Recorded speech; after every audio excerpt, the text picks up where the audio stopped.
How Atiku Abubakar emerged in 2023 for the PDP in the May 28, 2022 national primaries.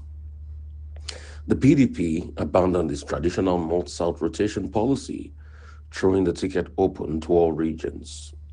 Sokoto Governor Tambo stepped down before the voting, delegating his delegates to back Atiku. Northern leaders consolidated their support behind Atiku and consolidated their support behind Atiku to prevent a southern candidate from winning. And the result was clear. Atiku secured 371 votes out of 767. Atiku emerged winner with 371 votes. Next to Yesom Wike with 237, Bukola Saraki with 70, Odom Emmanuel with 38. Atiku selected Governor Ifeanyi Okowa as his running mate over Yesom Wike, and the choice triggered an internal crisis, leading Wike and four other governors, the G5, to pull out of their support, fracturing the PDP ahead of the 2023 elections. What emerged afterwards was that this opened the door for a lot of infighting that still exists today in the PDP. Atiku Abubakar has since left the PDP. And this fractious infighting affected Atiku's chances in the election, making him come second in the election.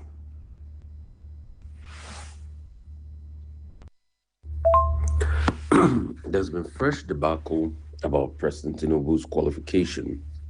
If you look at the list released by INEC, the fact that his primary school is not contained there, and in other documents he had released in the past, his primary school was contained there, and in fact, he had claimed government college in the past. He had claimed home school or something in the past.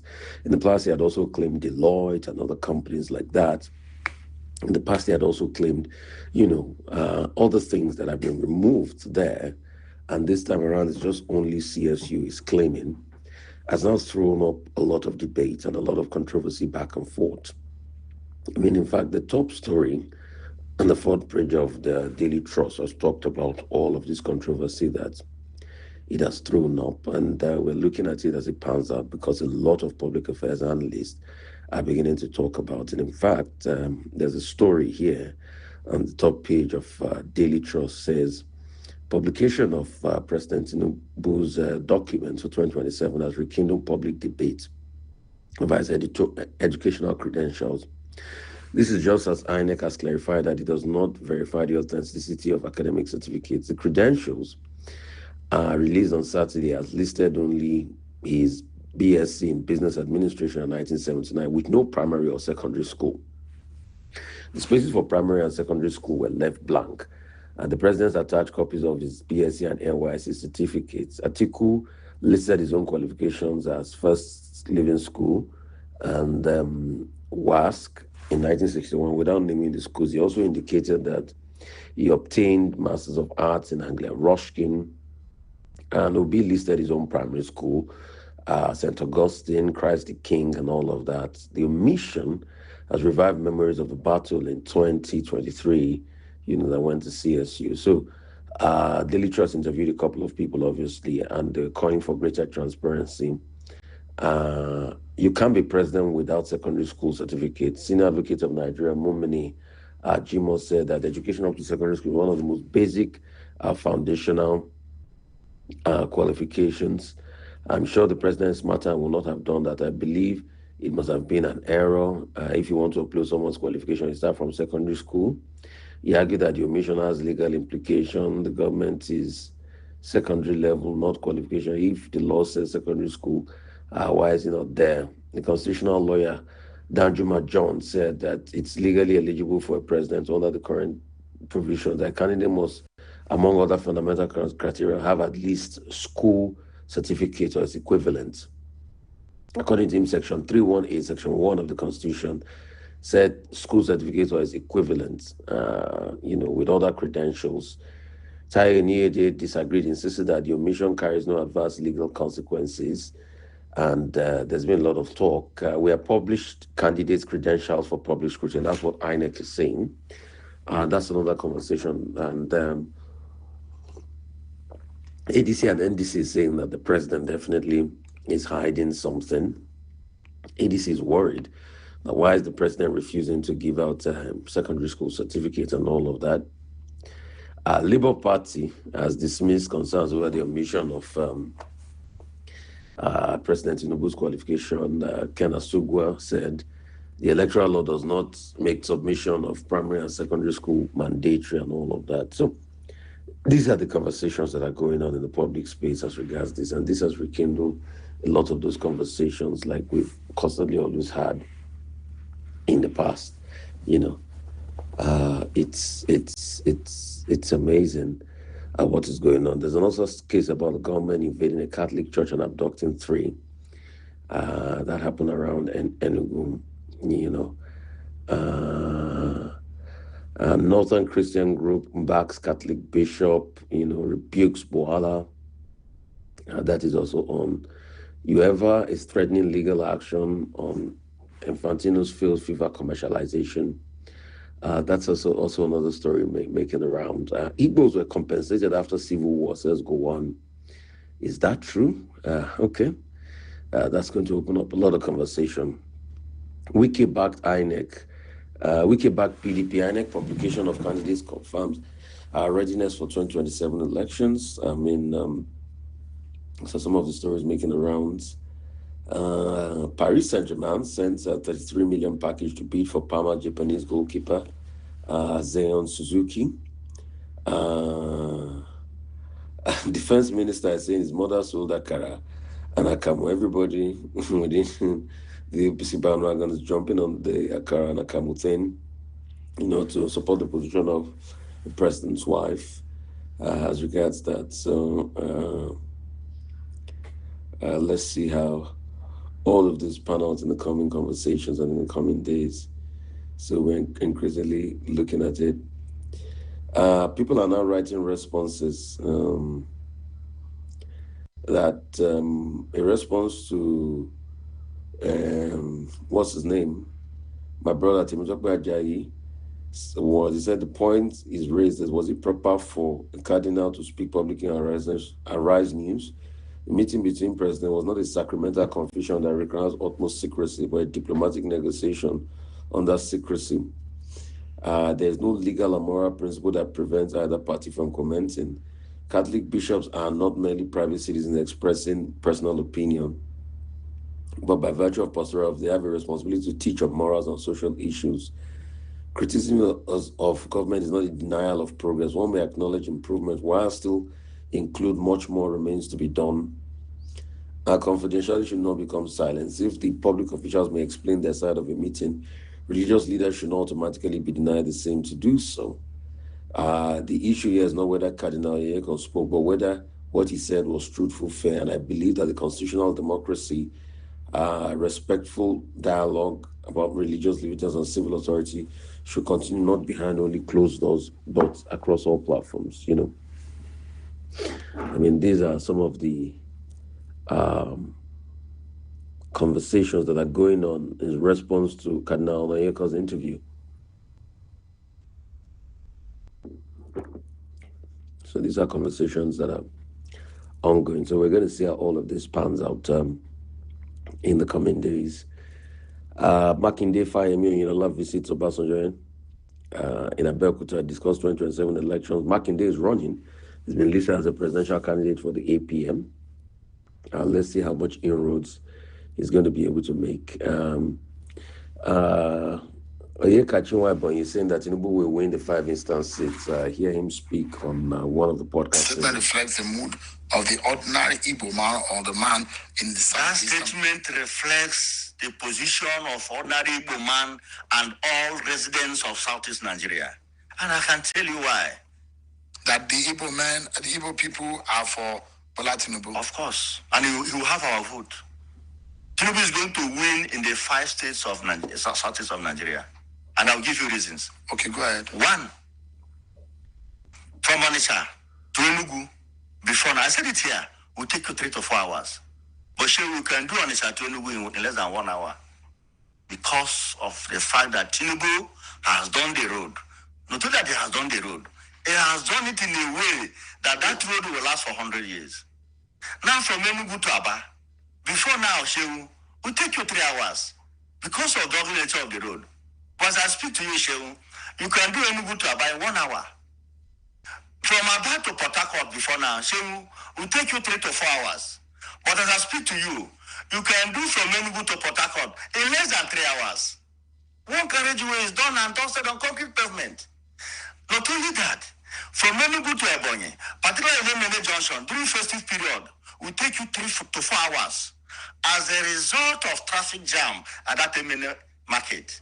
But I speak to you, go and see the beautiful flyover the Minister of Work did. Well, Senator, imagine that Buhari constructed a very long bridge road that has been abandoned for years. Yet APC lost in 2023 election. So if you are saying the evidence of why Tinubu, just a moment, if you say that Rose will make Tinubu win in 2027, yes, and I'm reminding you that Buhari constructed historical roads. Which road? In Southeast? In the Southeast. Well, show me one. The longest road. Show me one. That connected. Where? That connected the South-South. Where? To the second line. That is a bridge that will not be completed. It wasn't completed, but there's no access road. So when the Igbos say that this is historical, this is that never been done, this is whatever. So you were praising, the Igbos are praising Buhari for it that time. We didn't praise Buhari. I was not those praising Buhari. Because we have no enough reason. Igbos are Republican in nature. We're not cheap people. So because of the rule. It's only when you do something that affects our life, that is when we vote for you. And Tinubu has done so. Okay, so you can hear him there. I mean, these are some of the things we're tracking today, guys.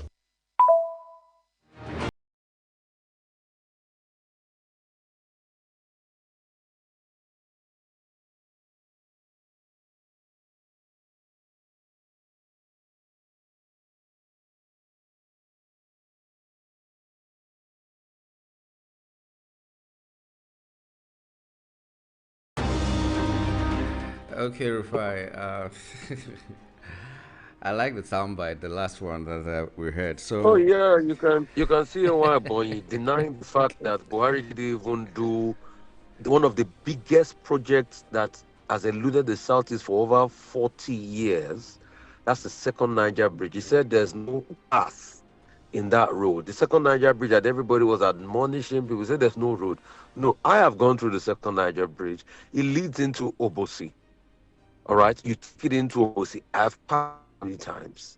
So you can see how, because of psychophancy, he denies.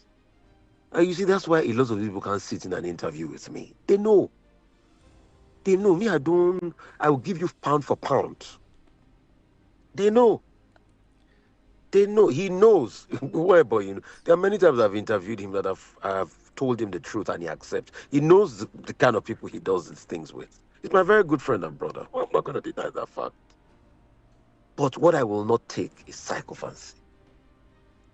The most monumental project in the Southeast in the last 40, 50 years has been the second Niger Bridge by Muhammadu Buhari. Give him that credit. Don't say because you want to do politics. Because without that bridge, how are you going to get into the Southeast from the South? From Asaba? There were so many roads, especially the one from, let's say, Ebonyi to Ogoja, where I come from. It was constructed by Buhari. So why would he now begin to say, where are the roads? Show me the roads. And Buhari is APC. That's the way they lie. Okay, Buhari, as bad as it was, I'm not saying everything was good about Buhari. Rail line today, Lagos Ibadan Buhari, they should show me one rail line they have constructed. It started from start to finish. I'm not saying Buhari's old project was good. That rail line has a lot of Komao. That rail line, we also should ask about the contract cost too. Kaduna, what is it called rail? Is Buhari. Warri Itakpe, Buhari. They should show us one that they have done. From start to finish. Again, they've gone to borrow another money again. So let me tell you how they borrow again. They borrow through the use of crude swap. So they've done something called Operation Gazelle 2. They borrowed about some billions, used to offset the 1.5 billion they were owing in Operation Gazelle before, $1.5 billion, and they've taken another $2 or $3 billion. You get my point now? Still with crude swap, Operation Gazelle. So they have done that level of borrowing again with crude swap. A lot of Nigerians don't know. So they borrowed more loan to offset the earlier loan. Then they took another facility. They said they want to add it to reserves and budget. And then, I mean, so why are you taking loan to add to reserve when you claim that your reserve is about 51 billion? And the money, we're not even seeing what you're doing with the budget line item. We're not even seeing what you're doing with the budget line item. A lot of Nigerians don't know because it's not front burner. Operation Gazelle 2. That's what it's called. It's a 4.5 billion financing facility approved by Nigerian National Economic Council in August 2026 to refinance the Nigerian National Petroleum original 3.3 billion loan of Operation Gazelle oil-backed pre-export loan. So this new arrangement optimizes costs, cuts crude commitments, and unlocks 3 billion in fresh liquidity. Approved at the 159th NEC, chaired by Vice President Kashim Shettima. The new facility value is 4.5 billion. Previous refinancing the remaining 1.5 billion balance under the 2023 3.3 billion Operation Gazelle projects. Optimizing borrowing costs, that's the core objective. Reduce immediate crude oil commitment required for repayment, bolster external reserve while generating fresh economic liquidity. That's the new terms. A lot of Nigerians doesn't know about this. These are the empirical facts we are bringing. Let me tell you, the Operation Gazelle 2, Nigeria will be giving them 78,750 barrels per day. Wow. All right? Yes.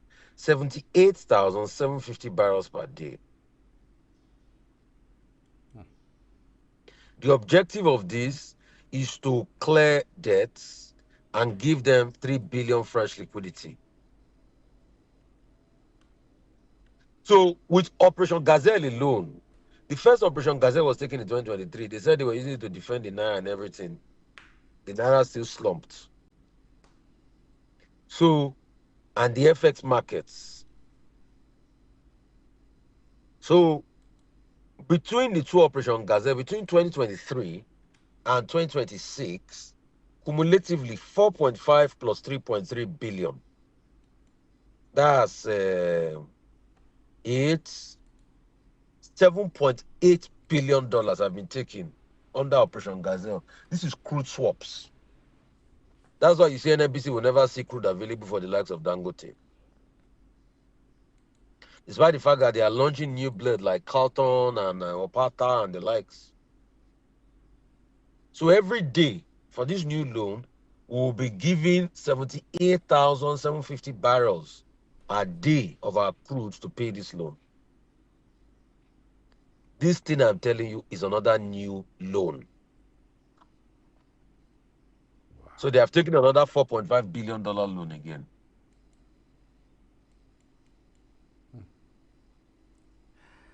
And we're just you see, that's why when we say this thing, that's why they fear to argue with me, because they know me. Yango, I not get work. Now fact I get. When I say I not get work, it doesn't mean I'm one of the most busiest person you can ever see. Running multiple platforms, but I devote time to learning and reading and studying. So when I talk, I'm armed with facts. If I don't have the fact, I will tell you I don't have the facts. I will tell you in advance. I am armed with facts. So this is the new one they've gone to do now again. No, add it to the earlier loans, because when we say now that they are borrowing, that they are loan, they will say no, it's because of exchange rate. That's why the loan looks big and all of that. They've gone to borrow again 4.5 billion. And then they don't want to tell Nigerians contents of any agreement they sign with anybody and all that. Today we have a report here saying the federal government seeks stronger public awareness of Nigeria's foreign policy. What's the limit that we They can are even? not ready to tell you because they can't even show you till today. The 8.8 trillion. I have called out Taiwo Ideli to give us line by line item of the 8.8 trillion. Did they not That deny? no, they can't deny that one. The World Bank bring them out. 8.8 And trillion extra budgetary spending. No, they what did Taiwo deny. They just had was. some explanation No, that no, didn't no, make no, no. any He sense. didn't deny. He didn't deny. He accepted. What is said that the extra budgetary spending were budget line item, were line of first charge item to development agencies that they set up and some other spending that they carried over from the other budgets. I now went further to challenge Taiwo Daily. Give us a line by line item of how that 8.8 trillion was spent. Till today, he hasn't given us. We need to see that line by line item. They cannot. External, internal, they Till don't say, today, say no, I mean anything. we can't say he cannot. It's subject Let, to him to give oh us. yeah, nah. We are waiting for him. So he said, "Oh, carry over from other budget cycles and everything." Maybe it was just how we broke the story. We gave exclusive interview to that man that he said that he was owing contractors and everything, and then he reached out to me and because see, Taiwo is my friend and brother. I've known Taiwo for ages. By the way, we'll need an update on that contracts thing. This is August, I think. They've now still paid. I will look for Jackson and call. But it's like I was saying, by the way, Taiwo is my friend. You see, I'm telling you this story and go, so that you know that irrespective of who you are, I will hold you accountable. Taiwo is my friend and brother.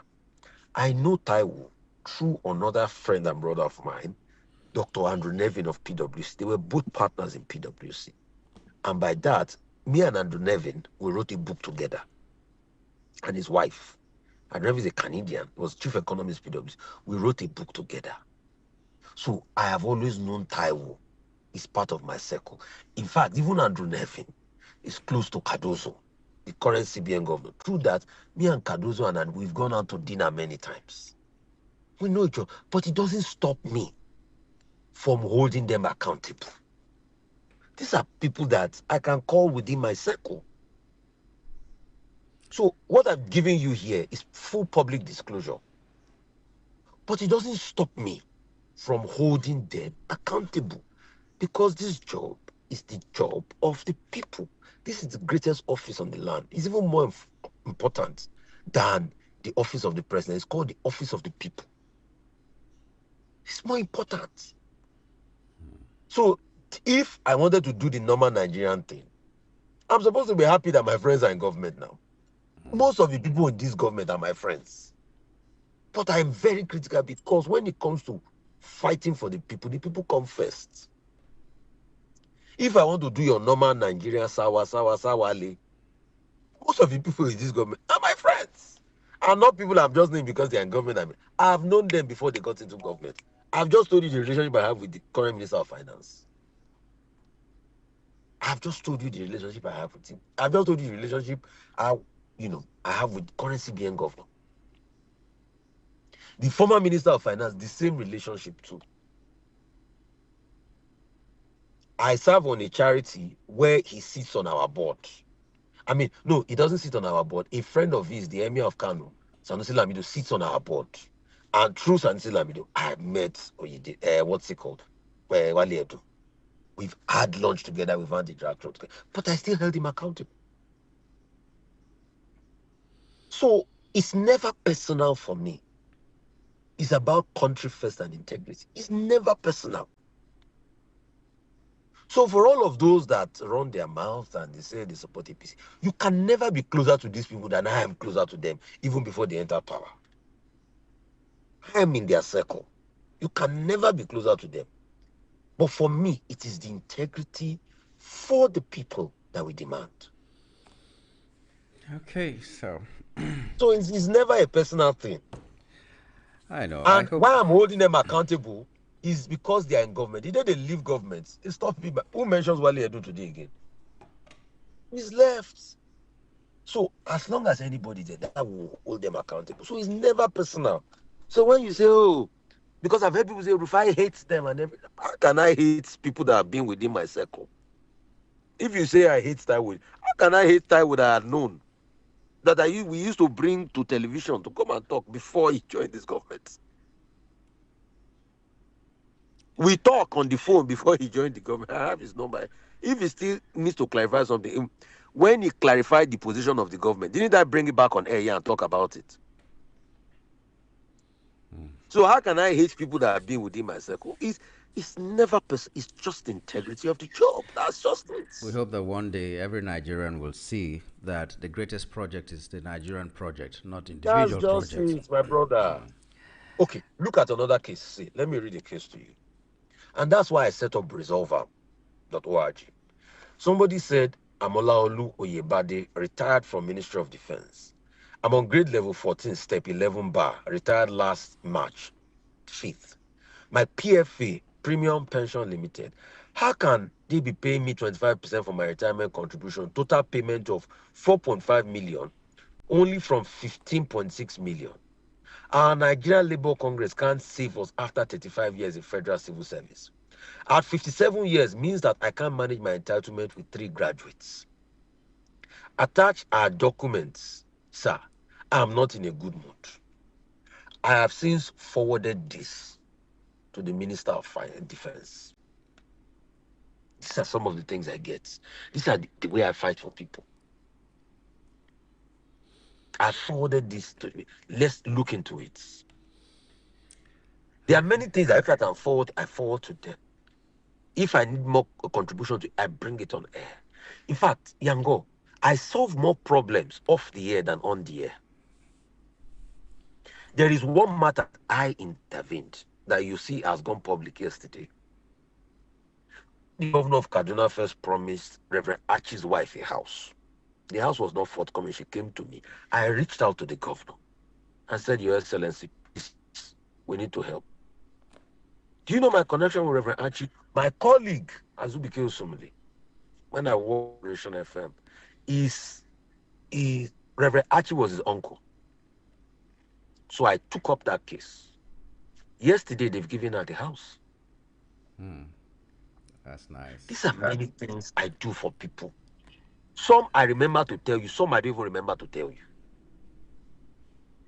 God knows. Today, the story is everywhere. That after Reverend Archie died, at least, the governor gave us succor. I need to pay bills, Rufai. My Right brother, now. I'm happy that we are paying bills. At least money is coming. Please, bring more money to VOP. It takes a lot to keep media running. All Yes, this sir. talk, it's not free talk. Bring money.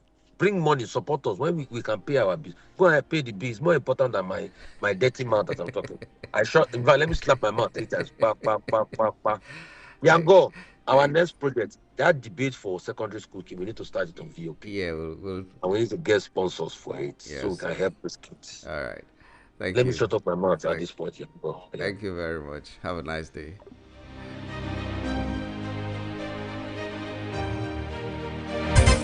Give malaria a double punch of Artesunate and Amodia Queen. An effective combination that Camosunate. Camosunate. 3 days anti-malaria therapy. Comes in 4 different packs for different age groups. Below 1 year, 1 to 6 years, 7 to 13 years, 14 and above. Camosunate. Camosunate, effective anti-malaria for all ages. Marketed by Janet Pharmaceuticals Limited. If symptoms persist after 3 days, please see your doctor. Read the leaflet inside. You are listening to your the number one station. to Voice of the People 90.3 FM. Do not touch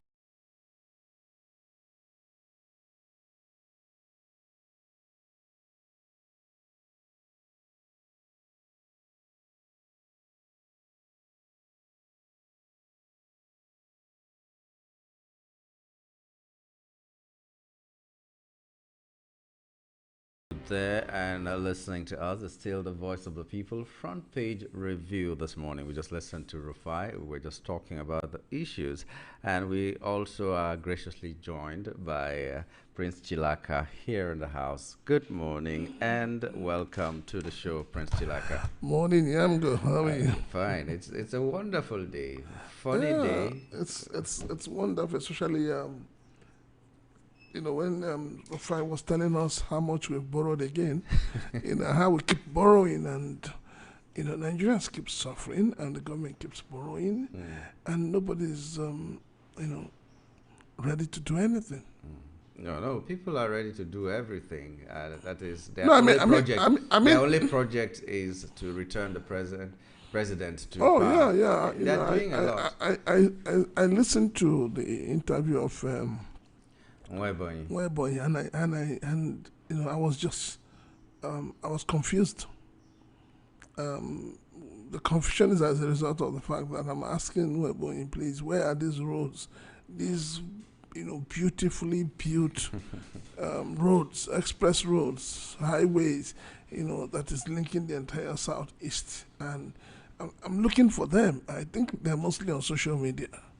The only ones I know were built by Buhari. Exactly. Including the second Niger Bridge. I don't know if he has built others or whether they're counting roads that the Abia governor, for instance, has built, or any governor who does anything in their state, so long as the money is coming from the federal, it's the federal doing it. I don't know if that's what his argument is, or if at all he's in touch with what is happening in the Southeast. But even when Buhari was there... Does Weboy know Southeast?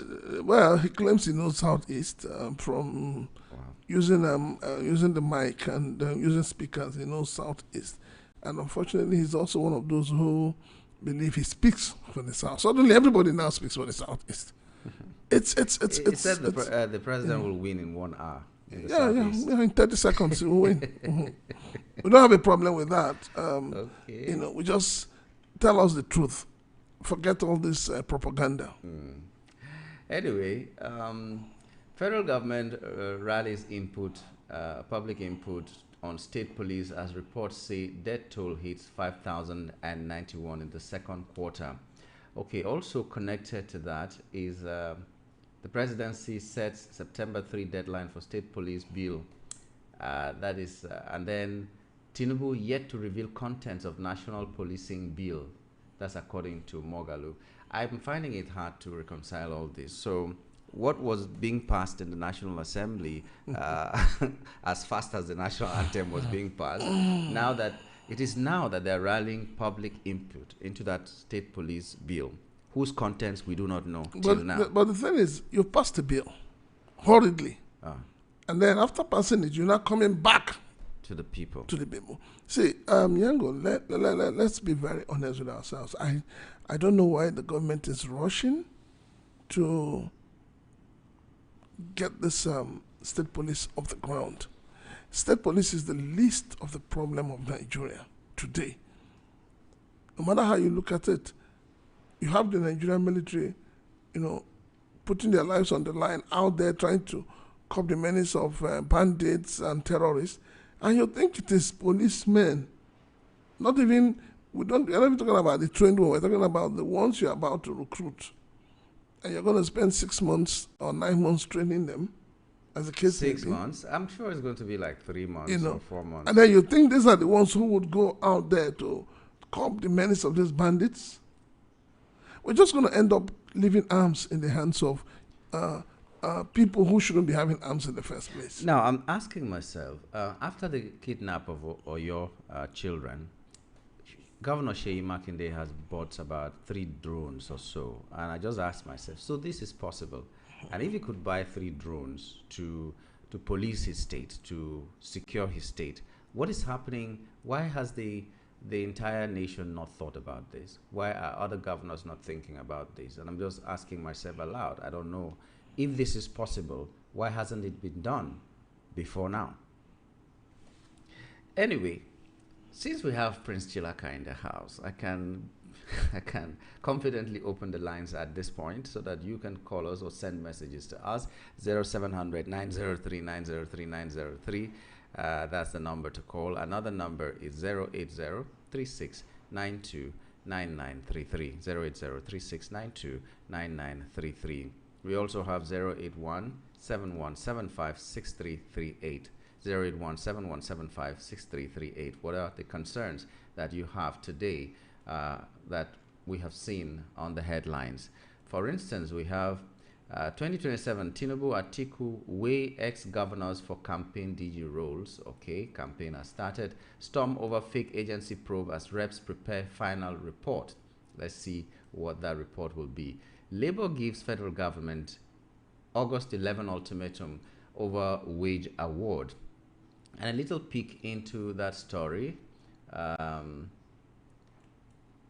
Okay, we're going to have a little peek into that story. The Joint National Public Service Negotiating Council trade union side has urged the Minister of Finance and Coordinating Minister of the Economy, Taiwo Oyodele, to convene an urgent meeting over the delayed payment of 2 months wage award and the implementation of the 40% peculiar allowance for federal workers. The union said it was seeking an audience with the minister on or before August 11, warning that failure to resolve the issue could spark unrest among public servants. Okay, so that also is there. Tinubu to review state police bill on September 3. All right, so those are some of the stories there, and there are many more. I'm sure a lot of you have gone into the headlines to see what they are. Now, 2027, restore confidence in electoral process to avert voter apathy. That is according to Onayekon to the federal government. And another headline just said, Onayekon to the federal government, we're done talking, do the needful. So that's where we are now. So, Priest, let me come to you. See, the thing is, there's one funny thing with leadership in this country. If, for instance, you wake up tomorrow and you carry a megaphone and start walking on the street and, promoting APC government, you're giving a pat on the back. Yeah. Everybody, people within APC see you as a saint. They see you as a man of honor and proven integrity. But now, if you go out there and you start criticizing constructively the things you feel the government should do that they're not doing, immediately you are demonized, So let's assume that I think what the presidency wanted was a situation where the Catholic bishops would have kept mute over their discussion and allow things to continue the way they are. And then they forget that the Catholic priest, whether an archbishop, a cardinal, where all of everybody is referred as a priest, that the Catholic priest is the conscience of the people. If you remember the Pope Francis, he said something in one of his sermons. He says, as a priest, you must smell like the sheep you shepherd. And there's so much wisdom in that. It says, you don't move from your air-conditioned house into your air-conditioned car, into your air-conditioned church, into your air-conditioned office, back into your air-conditioned car, back to your house. Yet, those who come to church every Sunday and those you preach to, they trek miles, they go home hungry. You're not thinking about it. And he said, smell like the sheep you shepherd. And that has been the church. That is what the Catholic Church believes in. And to be fair, Cardinal Onayekon didn't start today. It's not like he just woke up and started talking. When Jonathan was there, and people, I remember that during Jonathan period, the Catholic Church also had a protest. Yeah.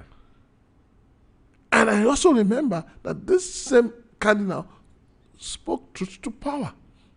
And APC was happy. They were applauding. They were jubilating. They were applauding him. So suddenly today, he has become a man with without integrity, because he's saying, Mr. President, your people are suffering. Your people are dying. One of the spokespersons for the presidency said that Onayekon abused clerical privileges. I still don't understand.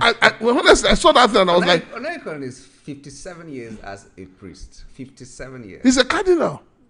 So I don't know. So I don't know what privileges. Even when the person who was talking, he was a priest before the person who was talking was born. So I don't know I don't know what he means by that. But people, people in government, these aides, they like using English to bamboozle the people. Let me take a call, please. Hello, good morning. Hello, good morning, Iamgo. Good morning, my brother. Yes, my name is Shola, calling from Egbeda. Oh, Shola, thanks for calling. Yes, great I'm able to get in the studio too. Good morning, Shola. Yes. Is it not so unfortunate that, either we admit it or not, this government can be likened to a military government. Why am I saying this? They don't want to hear the truth.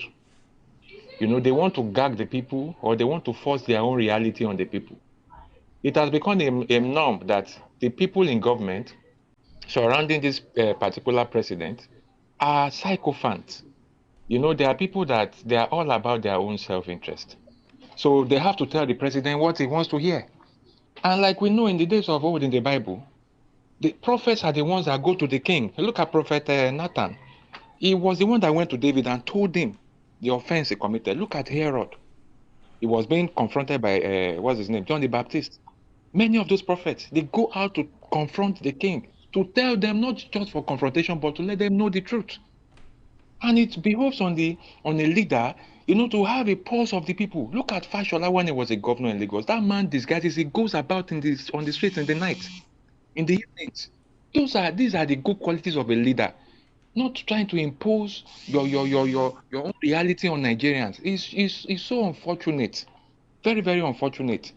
And what I see is that this is just a pointer to the fact that these people are so desperate, and what they have in mind to do. Look at, okay, now, how can you, now they are looking at the police bill.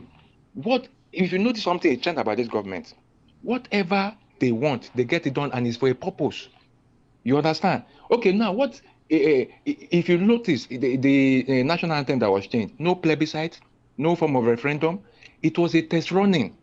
I can tell you, this president, it was a test running. He wants to, and Nigerians never protested. Where is it done in a democracy in the world?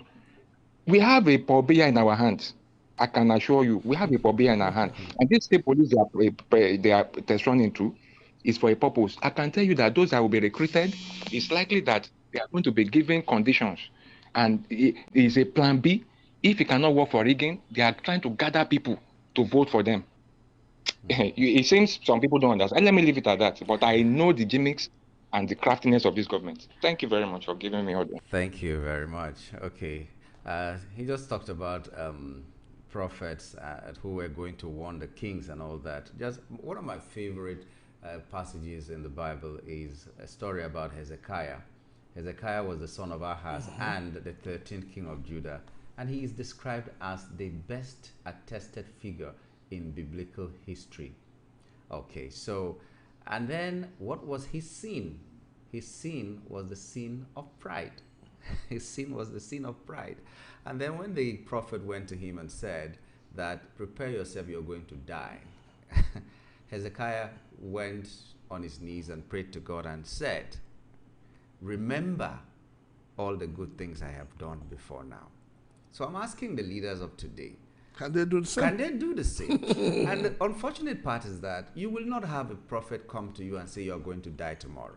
It can happen anytime, and anything can happen to you. Can you stand before God or before the books of history when the story about you is told and say, remember the good things I have done? No, I think, Yango, the thing is this, it's the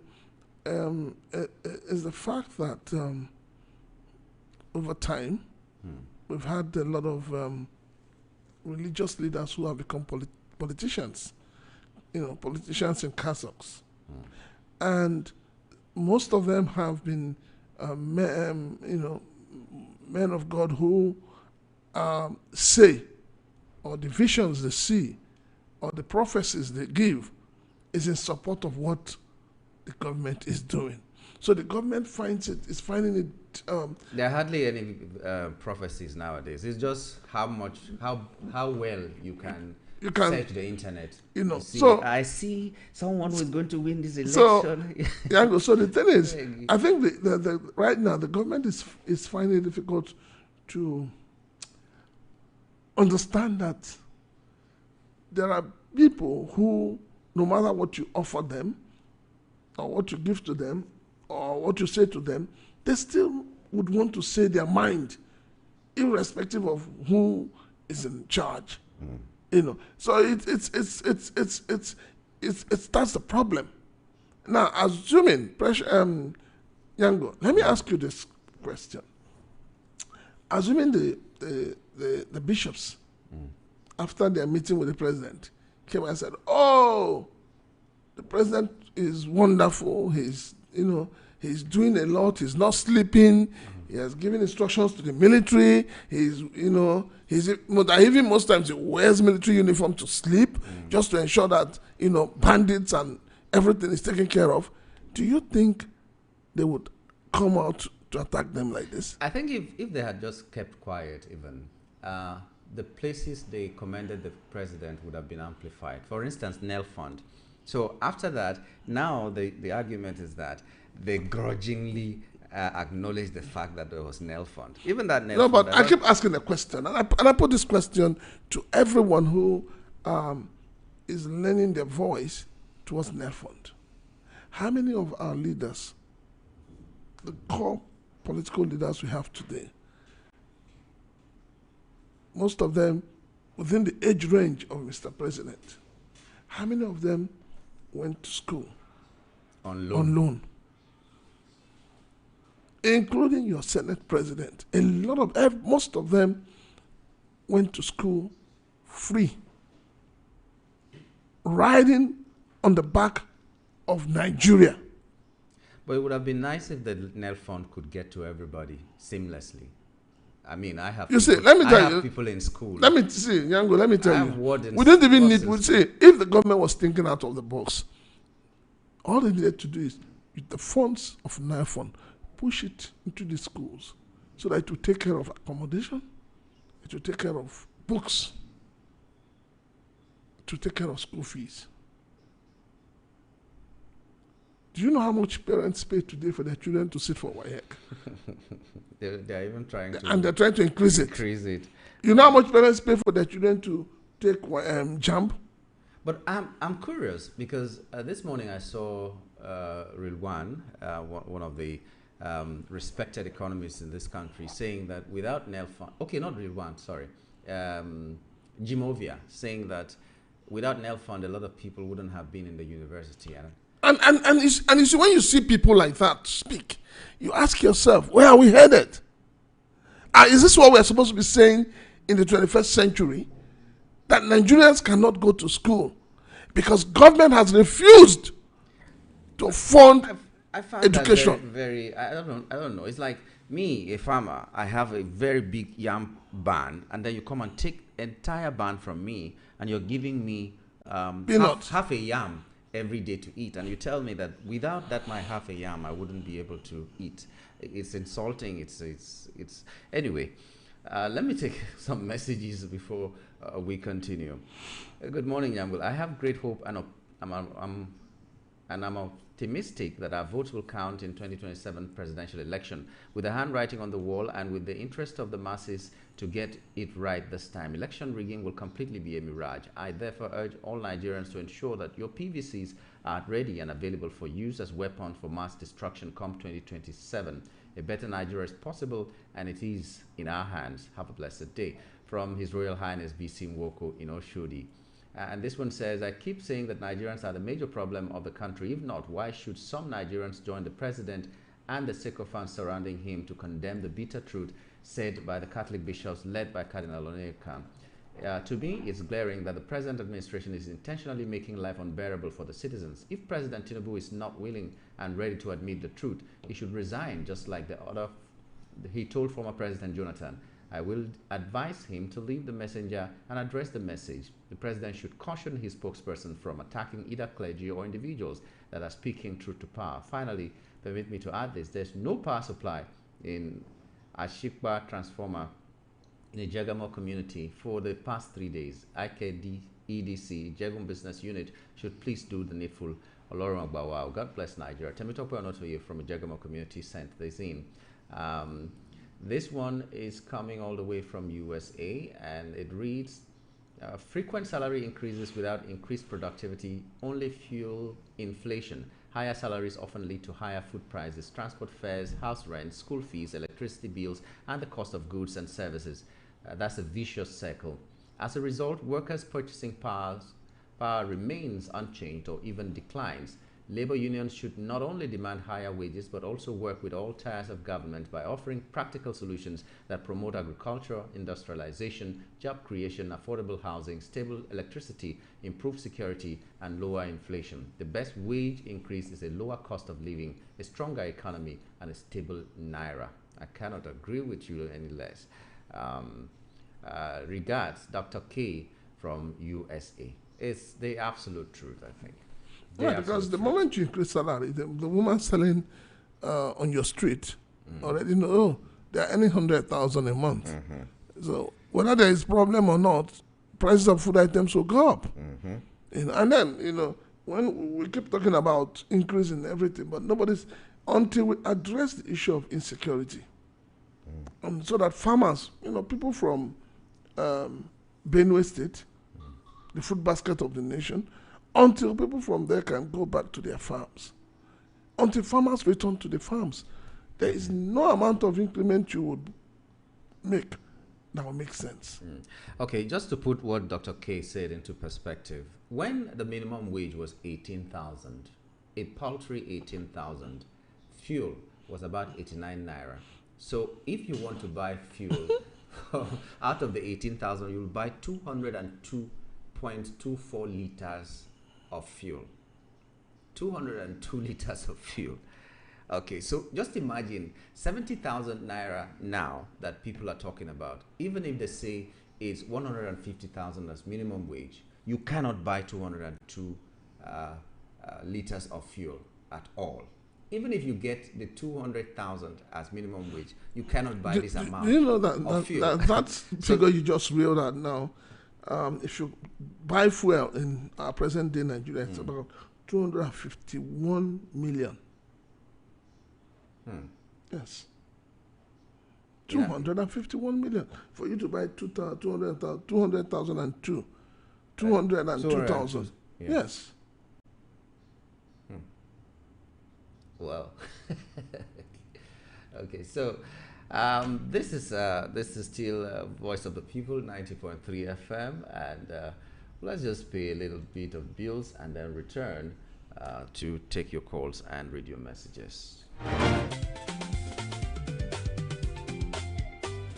Great sound doesn't happen by chance. It is engineered. This August, Nigeria's professional audio community comes together for an extraordinary learning experience hosted by Iruka Online Limited, the only accredited Wafido Pro distributor in Nigeria. Join Daniel Clark, Head of International Sales at Wafido Pro, Marko Jovanovic, Senior Audio Engineer, and Remo Osoni, Senior Acoustic Engineer and Global Technical Specialist, for a day expert insight, hands-on training, and live demonstrations. Discover the technology behind the XLA 308 line array of the Wafido Pro. Expand your product knowledge, sharpen your engineering skills, and learn directly from the 3 industry-leading professional audio experts and experience world-class sound like never before. Whether you're a sound engineer, church technical director, AV integrator, system installer, event professional, consultant, or audio enthusiast, this seminar is designed for you. Monday, August 10th, 2026 is the date. Time 10 a.m. Venue Golden Tulip Terrace Hall, Iruka Tower, located at number 36 Moritala Mohammed International Airport Road, Lagos. Admission is free, but registration is required. Register today at www.iruka.com. Learn, experience, and elevate your sound. Iruka, never settle for less.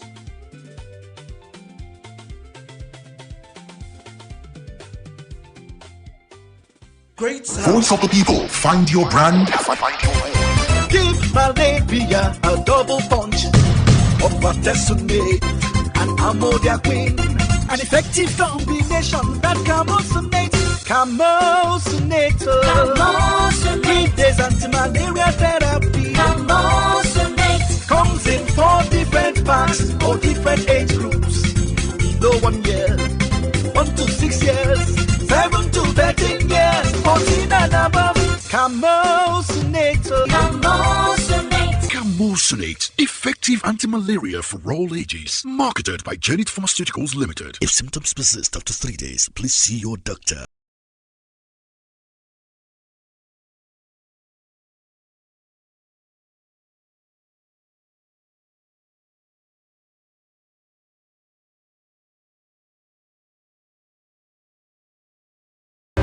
Glad to know you're still there and listening to us. This is Front Page Review on your darling station, the Voice of the People, 90.3 FM. My name is Nyamgul Agaji, and I'm still here with Prince Chilaka. And okay, I'm chilling with Prince Chilaka. I like that. Okay, so let's take some messages and then take some of your calls and move from there. The first message here is saying Tinubu will not listen to the truth. Bishop Onerkon told him because he is surrounded. He has surrounded himself by liars, or he is surrounded by liars and sycophants, and Satan has blocked his ears from listening. Leo from Lagos sent this in. Beautiful morning and cool weather, everyone in the studio. It is Mayor from Ikotonegbe. Very soon, the governors and executives will be in a very big battle concerning the huge amount of money being distributed among themselves because the heat is on the incompetent president now. How can a man that has failed woefully be seeking re-election since 2023? All the programs and the policies of Tinubu government are full of errors, deceit, lies, and propaganda. Now can Tinubu expect people from Benue, Nigeria, Plateau, Nasarawa, Taraba, in fact, many other states that are being killed on a daily basis to vote APC again?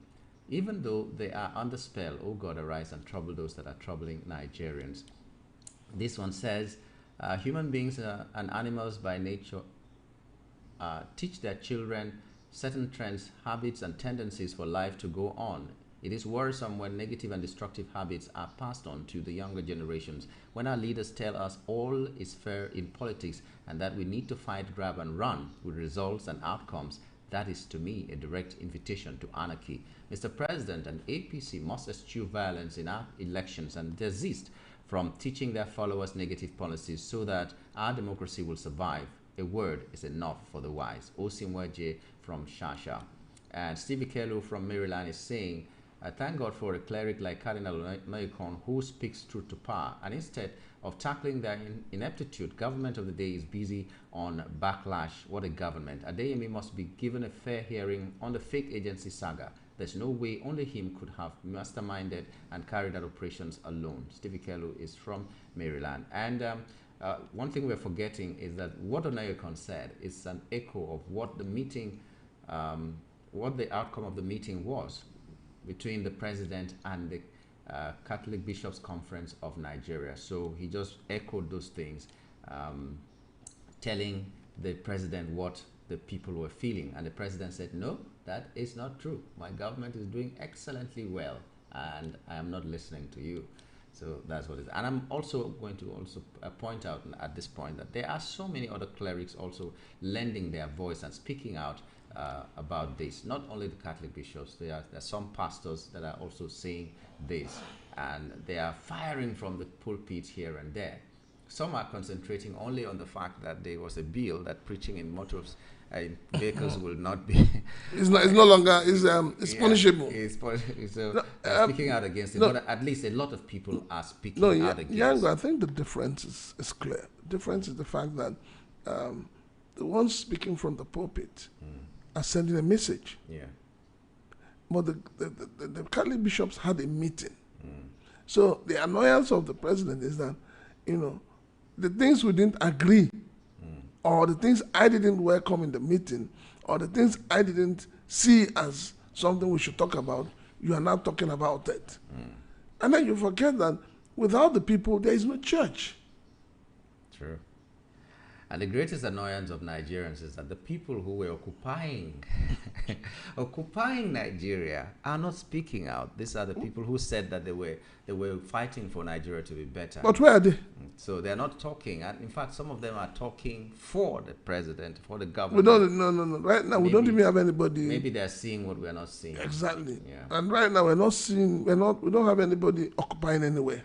Okay, good morning, Yamgul. Nwebonyi is not representing Igbos. His eyes will see his ears in 2027. So please let's allow him and his senior brother Umahi to continue messing up themselves. All those roads he mentioned are not as good as he described them. Some of them are still death traps. God bless you. This is DK from Iba. I passed those roads, so no even telling that. Good morning. The constant borrowing will eventually sink Nigeria. Tinubu will bury this country if he wins in 2027. Nigerians should get their PVCs ready and vote right. This borrowing is too much. Not too much now. It's too much. Chude from Ayetoro sent that in. Okay, let me take this call. Hello, good morning. Good morning. Hello, Mr. Yambu. Good morning. Good morning, my brother. Good morning, Prince Chilaka. Morning, sir. I greet you, yeah. Boyerson from Media. Go right ahead. You sound somehow today. You my brother, it's just when I think about what is going on. Yeah. When I think about what is going on, honestly, even I didn't want to call, but I said, let me just, at least, if not for anything, let me just say hi to you people. But then, I must confess, the way I'm seeing things, the way things are going, Mr. Yangu, I am foreseeing this man staying beyond 2027 if care is not taken. Yes, the way I'm saying it, because a situation where you just want everybody to say, go ahead, you are doing the right thing. You've already almost collected all the 36 state governors, because those ones I don't even know how to describe those ones. You came again, you cornered the National Assembly, the man who is there as the Senate President is just like a toddler to you. That one is just bed him anyhow. He talks anyhow, he doesn't even see anything in what is going on. He's there to sing on your mandate, we stand. You come to judiciary, the same thing. You come to police, the same thing. What hope do we have? Even Mr. Yangu, even always you say, have our PVC, vote out. What gives it guarantee that our voters will count? I am still asking this question because the way things are going, honestly speaking, I cannot comprehend. I am seeing doom. Honestly, this is your prophet. This is your prophet. We need to find out who ordained you.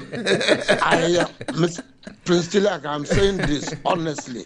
Yeah, don't see doom. And I'm repeating it. Don't see doom. So, our votes will count. Okay. Our votes will count. Okay. The angriest Nigerians in 2027 will be those who voted and were not allowed to see the people they voted for win. Mr. Yangu, I never say I will not vote. No. I'm just saying I am apprehensive. Go out and vote. Everybody should go out and vote. Thank you. The person who is all right. People who can be angry enough to make the change happen will be those that voted and saw that they were rigged out of their decisions or their choices. Yes, these are the people. Because if you don't vote, you will not have the moral standing. You will not be angry enough to do what you need to do to make sure the right thing gets done. So let all of us go out and vote, so that if the right thing is not done, then it will trigger something in us that will make us speak louder than we're speaking now. Yeah, than we're speaking now, in a language that is more more direct. Let me use that for lack of words to use. Good morning. The constant borrowing will eventually sink Nigeria. Tinubu will bury this country if he wants. In 2027, Nigerians should get their PVCs and vote. Okay, Chude, I've read this. Rufai should stop bragging. Which relationship is taking? Both of you, the presenter Nyamgul and Rufai, should stop sentimental, please. You even were afraid of putting your name here. Well, we can brag. We really can brag. If Rufai knows the governor, but he's speaking out against the governor, or knows a minister and speaks out against the minister, then you should also bring your own bragging rights and tell us who you know that you're speaking for or against. Some people who are speaking for this government don't even know anybody in government. They just see a regular 2,000 getting to them, and that's the end. And that's the end. So someone is telling you that for you to know how passionate I am about what I do, this is my relationship with this and that. It's like a father going to the police and telling them that my son who stole something is somewhere, go and arrest him. Go and arrest him. You will clap for that father because he wants good for the society and not a selfish interest. And then you're here saying that someone is bragging. Okay, have you asked him for the number of these people and he doesn't have? So calm down, calm down. Me too, I'm bragging. I know Prince Chilaka. I'm bragging. Say what you want to say. I know Dr. Anosike, an author of the best-selling novels, best-selling books. I know him. We talk one-on-one and we laugh. So tomorrow if I go somewhere and say, that man who wrote a book that was acclaimed worldwide, I know him. Economic development. I will not even say I know him. I will say, that man. We eat together. So that's what it is. It gives you credit. It gives credibility to what you're saying, because some people will now be calling Rufai and saying it's because you're not chopping from this government. Exactly. But someone is telling you that I have the opportunity to chop, but I'm not chopping, and then you're saying it's bragging. Oh yeah, now let all of us brag. Okay, anyway, thank you for that. Morning to you in the studio. This insecurity needs to be looked into, because the killing every day is becoming something else. I don't understand, even in a place where the fighting war, the numbers of people killed in a day is less than the numbers killed in Nigeria. I hope federal government should fasten the state police bill so that people in each state and community can defend themselves, because we can't continue with these mass killings every day. And my advice to the State Assembly, they need to do everything possible to fast-track the passage of this bill in your various state assemblies to reduce this mass killing across Nigeria. From Additional Wasiu in Ikorodu. Additional Wasiu, thank you very much. All of us are saying state police is good, but it should never be rushed. It should be done very, very well. It should not be a case of delegating responsibilities when you should do something needful. Okay, let me take this call. Hello, good morning. Good morning. Good morning. Cock don't crow 3 times for your side. You don't want to answer us? Okay, call us on 0700 903 903 903 or 080 3692 9933. Hello. Good morning. Hello. Good morning. Yeah, good morning, Mr. Yango. Yeah, good morning to you. What's your name? Where are you calling from? Yeah. Mr. Chinaka. Good morning. Yeah. Yeah. My name is Mark. Oh, Mark, thanks for calling. Yeah. So, I feel like the kind of opposition that we play, to me, I think it's laying a very bad precedent. Opposition? But the kind of opposition, okay, right, okay, that is coming out in Nigeria, yeah, is laying a very bad precedent okay, for the future of this country. Okay. Yeah. I think opposition needs to do very better if they want to deepen democratic fabrics of Nigeria. How would you like them to play the opposition? I'll say this because a lot of people have been talking about Bishop Onaiko. Yeah. And I want us to separate the bishops from Bishop Onaiko. Right? How many of the bishops that went to Aso Rock came out for interview apart from Bishop Onaiko? Who doesn't know that Bishop Onaiko has been the critics of government even before 2023 because of the Muslim tickets? Who doesn't know? He stands. Oh, no, you're getting it wrong. You don't know. You're getting it wrong, Mark. When he was criticizing Jonathan, it wasn't Muslim ticket. When he was criticizing Obasanjo and every other government, it wasn't Muslim ticket. So you got it wrong there. And for the records, Cardinal Onoyekon wasn't speaking just as an individual. He was speaking what the bishops had decided to say. And they said it at that meeting. He was just echoing that. And I said that earlier on the program. So if you say other bishops did not come out, it's a wrong assessment.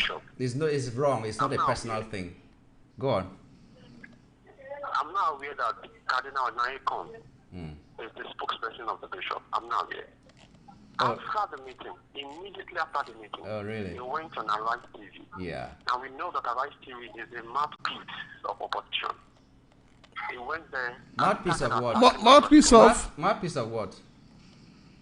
It's the mouthpiece of the opposition. That TV channel is the mouthpiece of the opposition. Unless you want to feign ignorance. Oh, God, amazing. We all know. So he went on that TV station and started attacking the president. Okay. Saying all kind of things about the president. Yeah. But I'll tell you something. The president has different channels to fill the pulse of the people. Okay, so I'll have to cut you, Mark, because I think you're saying from point of ignorance. Yeah. Cardinal Onaikon may not. Let me help him. Let me help him. What he doesn't understand is the fact that Cardinal Onaiko did not say anything different. Yes. From the discussions with the president. What he did was to re-echo and to keep Nigerians informed. Simple. Because tomorrow, if the Kandi bishops don't speak, and if he doesn't speak, people will still hold them accountable. People will say, "Oh, you people went and collected." I think a day after that meeting, or the day before Bishop Onaiko's interview came out, I was discussing with some people. These are highly educated people I was discussing with. And they also, the Catholic bishops have gone to collect. That's why they're keeping quiet. Yeah. Now, I went back to them yesterday. They said, no, we're sorry. So the truth is that Nigerians must wake up to the reality. The reality is that, do we want the truth or do we want to be fed with lies? I don't know about how Mark wanted to put it. Now, instead of talking about what precedents the present administration is setting, you're talking about the precedents that opposition is setting. This opposition, this president or this present administration was the opposition in 2012, 13, and 14. And we know how they went about their own. These are the people who were occupying Nigeria. These are the people who constructed a coffin of a sitting president.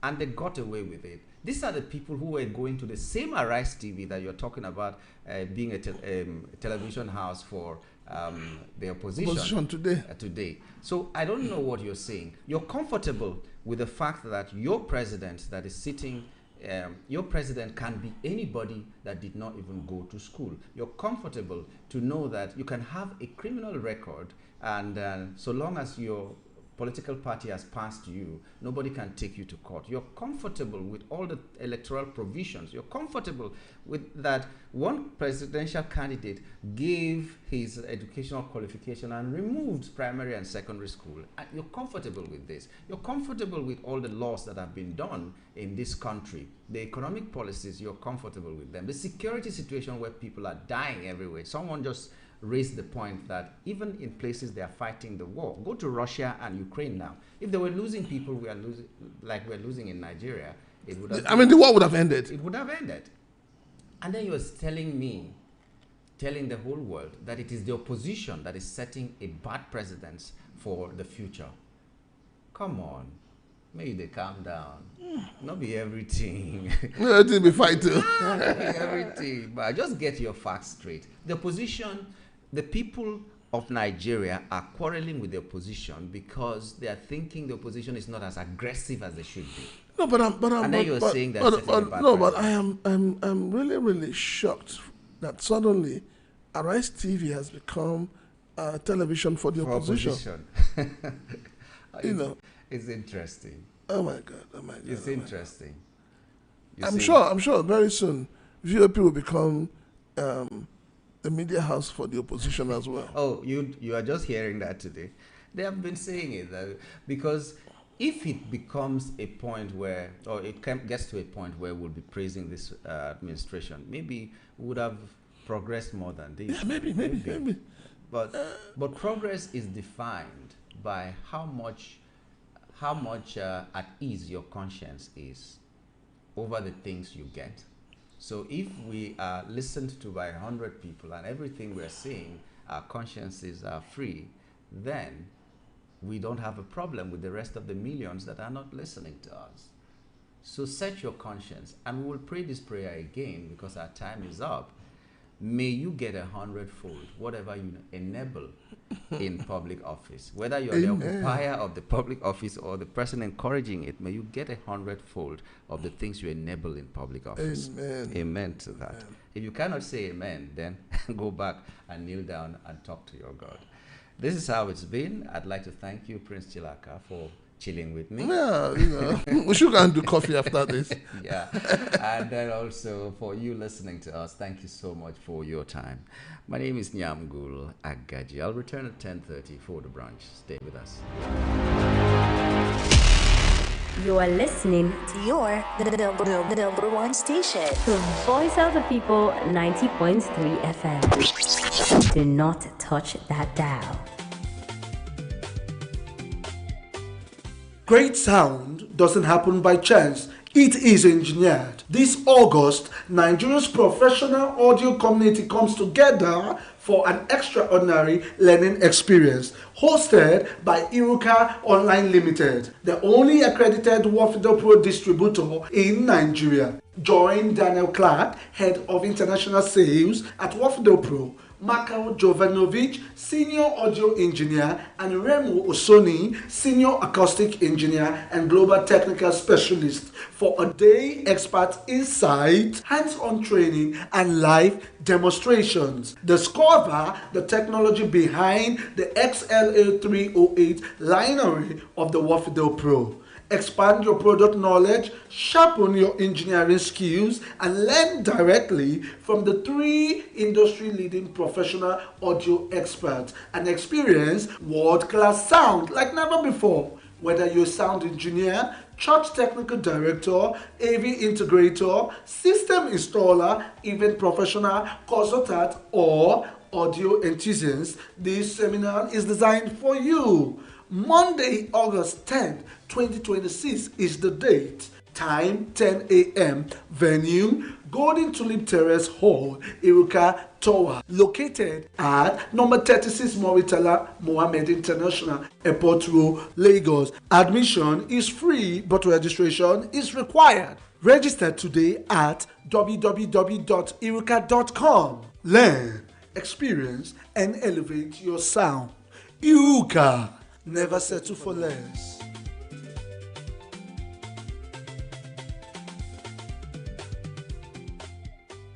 Great sound. Big news this year. Your favorite Voice of the People television station is now on free to air on Nigecomsat. All you need to do is align your dish using the following